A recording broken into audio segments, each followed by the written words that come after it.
Най-лесният и бърз начин за сглобяване на велосипеда е първо да поставите предната гума. Премахвате обезопасителните транспортни пластмаси. Завъртате вилката по такъв начин, че да разплетете жилата. Премахвате всички транспортни пластмаси. Имате щифт, който трябва да премахнете, след което монтирате предната гума.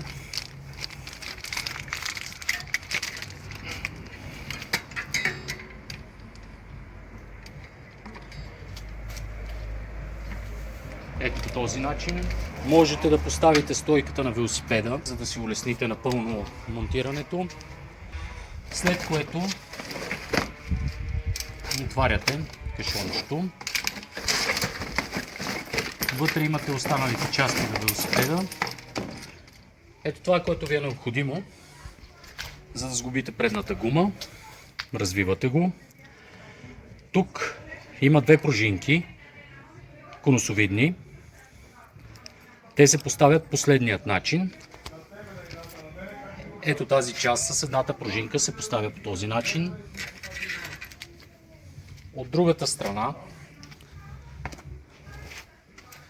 се поставя пружинката по този начин с тази част навътре, с малката част.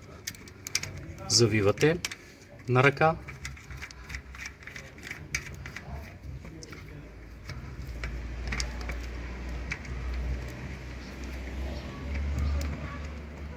Така, след което от тази страна, виждате, стягате. Ето така, ако е хлабаво, завивате още малко, трябва да има усилие, предната гума е готова. От тук нататък всичко това ви улеснява сглобяването. Премахвате останалите неща.